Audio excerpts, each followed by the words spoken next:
Okay, this is the video I'm redoing because my sound was set wrong previously, and so I'm going to go ahead and do this right and try to make sure that I don't mess up like that again. Uh, this, this little green Forerunner needed a fuel pump, and some independent shop put a fuel pump in it, and it just so happened that the person that owned it knew my friend Jimmy, and he was going to have a look at a fuel smell that they had in there. And so he noticed that whenever the back seat wasn't down like it was supposed to be, and when he went to push it down, there was a piece of foam under it, and he moved the foam and he saw this.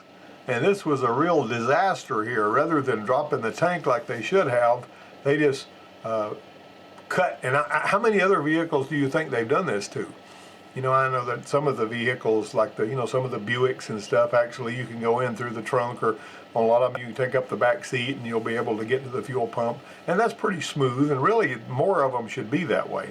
But the simple fact was this one wasn't, and they were going to make it that way. And if you're going to do something like this, the best thing you could do would be to have a plan so that you could put a plate back over it and put screws in it and gasket under it and all that sort of thing, so you don't have this big massive hole under the back seat, which is just really a bad idea. You know, if somebody went through some high water on this thing and it wound up wetting the whole back floorboard, you know, filling it up with water because they didn't have this closed back up and sealed. But my buddy Jimmy was going to put a steel plate over this with some screws and stuff. Obviously welding back here would be a bad idea. But he went ahead and he patched this back up for him and got it back like it was supposed to be. But first he had to fix the leak around the plate where the pump was put in there. All right, this one here, this lady ran over a little concrete post, and it snapped past the plastic bumper, and it managed to bend both of these heat exchangers, you know, the condenser and the radiator.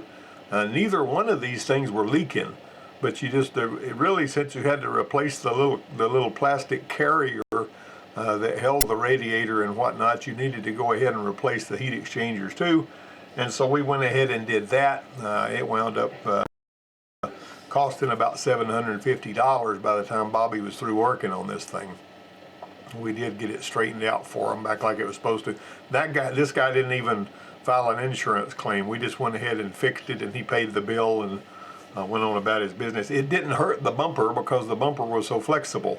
You know, back in the starting in 1973, it became a government requirement that bumpers have shock absorbers behind them so that they could actually shove in, you know, whenever they hit something. I was driving an 81 Mercury Lynx one time coming back from Panama City, and I was sitting at a traffic signal, and I got somebody rear-ended the car behind me, and they rear-ended me, and I managed not to hit the car in front of me. But it had these shock bumpers. It was an 81 model, and it had these shock bumpers on it that were so, Fords were stronger than everybody else's. They would handle like an 8-mile-an-hour impact, and it didn't even hurt that Lynx as far as the bumper went in, and those shocks, you know, absorbed the impact and all that. But nowadays, what they do is they put plastic bumpers with styrofoam behind them and stuff. You know, I don't know how those laws changed or when they did. I hadn't looked it up, but it's just a nasty mess how much damage a car can sustain just running into something that wouldn't ordinarily have hurt one of the older cars, you know. Well, somebody drove this 2003 Camry to the college every single day while I was teaching there. And this is an example of somebody just needing transportation and having to get by the best way they can. In other states, a lot of them where they have vehicle inspections, they would not be allowed to drive this car. But Alabama doesn't have vehicle inspections. They started trying to measure tire tread depth for a while, but the court said, no, you can't do that. If you're not going to look at everything, you can't just look at tire tread depth. And so they basically put a stop to that. And so anyway, it looks to me like these people backed full speed into a power pole on this '03 Camry. But they drove it every day, and apparently it didn't breach the gas tank or anything. That's some serious destruction right there. But look what it did to that bumper support right there. That bumper support is a mess. All right, I messed up on that. But anyway, never mind. I gotta back up. Okay. Never mind. We had a 2009 TDI Jetta. We tackled this PO47A, which has got 2 EGR sensors on it. These are kind of like DPFE sensors on a Ford. And sensor 1's at the passenger side shock tower, and number 2 is hidden in the flexible heat shield. And it's near the oil filler cap. Let's see if I can move to where that is. That's where that thing is back in there. You know, this is the place where it was. And that's the other one. There was 2 of them. Now the problem with this, the fact that this one is hidden back here, and then there's one out here you can see, that's going to mess you up if you change the wrong one and still have the same code. If you didn't do some research and find out there were 2 of these things on here. Now why they have 2 of them, I never researched that, but we did make sure we changed the right one, you know, by doing just enough research on that. And I don't know why they need 2 of these things. But basically they've got a little orifice in the EGR feed tube, and when the exhaust starts flowing through there, the pressure rises on the exhaust side of the orifice and it drops on the other side, and it measures the differential between those 2 and all that. And so that's pretty much how that happened. Now this is a more recent story about my dad's 96 Chevy pickup and a couple other vehicles. And he bought this truck for $800. It's got a big tear down the other side of it over there. And it's got a 305, and it's got a, you know, the 4L60E transmission, which they call it a 700R4 now, I think, or something like that. But anyway, we replaced the intake manifold gasket for an oil leak. These are fairly common to leak oil, and it's also fairly common. I had heard a lot of people say that after they replaced my intake gasket, my gas mileage went to pot. Well, typically it's because they didn't do the cam retard offset adjustment. We put one of these nice aluminum distributors that you can get from the parts house in there to replace that ridiculous plastic one that the truck came out with. I always hated those things. It seems ridiculous to me to put a plastic distributor in anything. But they were trying to save weight, obviously. So we added a little weight back to it when we put the aluminum one in there.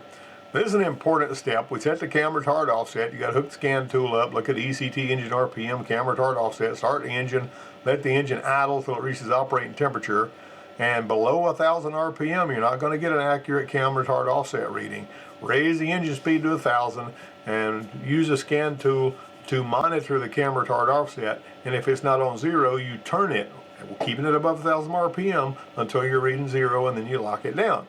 Now some of them you can't adjust. Some of them are just you know, they got the distributor hold down crimped on there in such a way to where you cannot adjust them. Some of your older Jeeps were like that, and what we would have to do, and we were even told to do, was basically to modify those things so you could adjust the distributor and get that cam retard offset right. They didn't call it that on the Jeep, and basically when you turn the distributor on one that has a crank sensor on it, you're not setting the timing. You're basically, there's one exception to that I know of, but I'm not going to talk about that one right now, because occasionally you'll run across a vehicle right around the 99 to 2000 model year in an Asian make that may have a crank sensor and timing that's adjusted by turning the distributor, and the crank sensor is just there for misfire detection and that kind of stuff. But this one right here, I pulled up this scan tool screen that I had whenever I was looking at cam retard, and I don't have all the necessary PIDs on here to show you what it is that needs to be pulled up. But you can see the cam retard reading right here. Not every scan tool has this. As a matter of fact, I have had the scan tool updates remove the cam retard setting, and it really ticks me off when I do a scan tool update and it takes away something I need. But anyway, if you get that above 1,000 RPM, turn it to where it reads 0, lock it down. If you got one that's adjustable, then you're good to go on that.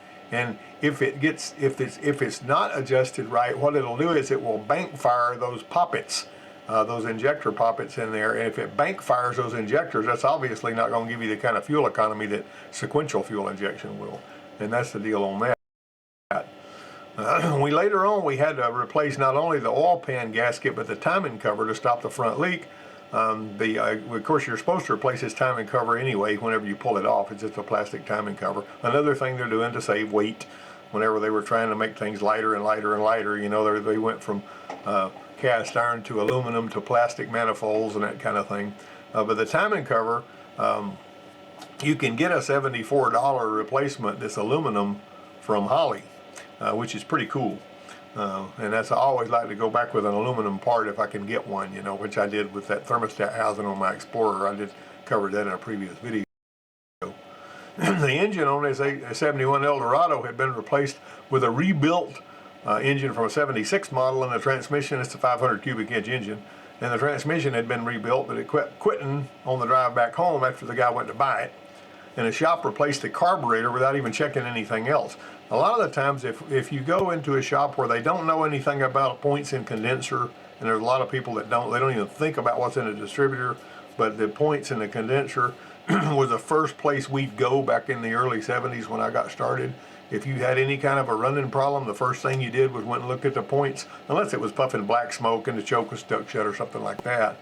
Well, the starter would whine without even spinning the engine, and it took a tow truck to get it home. We inspected it with the starter removed and found 7 flywheel teeth that were just popped off of the flywheel. Now you could see that the teeth on the either side of this, see the teeth on either side of the one that was broke off, they looked just fine. You know, but what was happening was we replaced the flywheel, egg-shaped, egg to the bottom of the starter. You can see this starter bolts into the flywheel housing instead of bolting up to the engine like the later model ones on these things. I remember on one of those Terminator movies, Schwarzenegger was working on a vehicle that was I think it was a Chevrolet, and it was a Ford, and he was going up with his extension up through there like he was changing the starter like he would on a Chevrolet. I thought that was crazy. But the Cadillac did the same thing again after 30 or 40 starts or so, and it popped teeth off the flywheel again. And what I figured out was this flat area on this chamfer was making contact with that gear. You could see where it had been hitting right there, and right in this area, and the tooth was just sheared off because of that. And whenever this thing hits that hard enough, and boy, that starter really rams that starter drive out there seriously. And so we were going to have to replace the flywheel again. Bobby was a trooper. He pulled the transmission right on back out and put another flywheel in it. But before he did, I took and I chamfered the flywheel teeth, each one of them. Didn't take long to do. I just put it on a bench and turned it, and I had my high-speed grinder tool, my little one you hold in your hand that you cut pipes with and stuff, and I just chamfered each tooth on the appropriate side so that the chamfer would be opposite of the starter drive tooth, like you see right here. See, this is what it had before. You can see where it was making contact right here. And so what I was trying to do is prevent that from ever happening again. And since then, and it's been years now, probably 7 or 8 years, 9, they've been driving this Cadillac, and they've never had any more trouble with the flywheel or the starter or anything like that. Now, why in the world they didn't chamfer the teeth? See, this one here's got chamfered teeth on the thing. That flywheel's on the torque converter, but that one came with chamfered teeth on it. This one on the Cadillac, the teeth were just flat. Why did they build it that way? I don't understand that. Now, a little bit of product variability in the field and changing the engine and moving things around a little bit would probably cause that to give more of a problem. Well, we finally got it spinning over. There was no spark, and we found a broken point spring. It appeared that the tire store didn't even look at the points because the cap and wires were new, and they figured the points were new too, so go figure. Now, I don't remember it was. Seems to me like we put the first flywheel in, we fixed this, and then after he drove it a couple of days, he experienced the same problem. So this actually was between the 2 flywheels that we swapped out that we found this kind of thing. Later on, he put electronic ignition on this thing, an electronic ignition kit that I told him about. He did it himself at home. This guy's pretty sharp. He even put a full set of struts on his 2002 Boxster, which I thought was doggone amazing for somebody. He told me, he said, "They're going to charge me $3,000 to put struts on my Boxster at the Porsche dealership." And this guy was wrench smart. He wears a suit, and he was the president of the college at the time, but he's sharp as a tack, martial arts expert and all that. And I told him, I says, "Why don't you go ahead and jack that thing up?" Because at the time, he was between his jobs and all that sort of stuff. He's got another job now, president of another college. But the point is, he got out there in his little shop on that piece of property he was living on, and he jacked that thing up, and he replaced all 4 of those struts. It took him a couple of days to do it, but he made it happen, and he saved himself about $2,500 doing that. Because I think the struts cost him $500 or something like that. I can't remember exactly what it was, but he saved a lot of money. But anyway, a lot of other work on that Cadillac too. His son was driving his car, and he was turning in a parking lot. And this pitman arm popped right there, so that suddenly the pitman arm was moving and none of the rest of the steering was. It's fortunate that it happened in a parking lot, but that's usually where this kind of thing's gonna happen anyway. Because when you're driving down the road and the wheels are rolling, you're not putting a lot of strain on the steering. But when you're turning a lot and there's a lot of resistance to the turning, you're basically straining the steering part. That's why typically whenever I turn the wheels on one of my vehicles, I like for the vehicle to be moving forward or backward when I do it, because you're not straining everything quite so much under there. This one here had a lot of years and miles on it though, and it just popped that thing off smooth. And it was raining that day. We didn't have an open service bay, so I had one of my tough guys get out there, and he jacked it up, put it up on jack stands, and he replaced that pitman arm on it, you know, right there outside the shop. You can see him working on it right there, laying on a creeper. Well, these are, I was mistaken for a cop in this uniform, and I was mistaken for a fireman in this uniform by some little kids that thought I was a fireman. This was right after 2001. And in this other uniform, this blue one, light blue one over here on this side, I was dressed in that one for years. That's the last uniform I wore. I've still got some of these shirts and stuff because I bought these myself. College didn't supply those. And they told me if they supplied uniforms for me, they'd have to supply them for everybody else, you know. But anyway, what happened was they told me I thought I was a paramedic. And look at this, see, I got a dark blue shirt. I had this one guy got out of his semi-truck when I was waiting for him to get out of the way, and I happened to be test driving a cop car. And he came back there and asked if I was going to give him a ticket if he made a U-turn right there. And I said, I don't care what you do, I'm just driving this car. There's another time whenever one of my fellow mechanics' wife dropped him off. He got there a little bit late. I was getting ready to drive a cop car I just finished working on, and I happened to fall in behind her when she was driving on a little side street over there where the speed limit was 30 miles an hour. She was going 45, and it scared the daylights out of her because she thought I was a cop. And she pulled up to the stop sign, had her hands locked on the steering wheel with white knuckles, and when I blew the horn and she looked at me, you know, she shook her fist at me because I had scared her so bad. Anyway, this is a remake of the video that didn't work right last time because I didn't have the sound settings. You know, I've either got the camera taking my sound, or if I'm not going to show my face, I'll put headphones on. Now, I could probably put headphones on anyway, and it wouldn't matter, and I could do the sound that way. But in this particular case, I decided to go ahead and use the microphone on the camera. Merry Christmas. That was supposed to go out, you know, in other words, at midnight last night. But anyway, I appreciate you guys watching.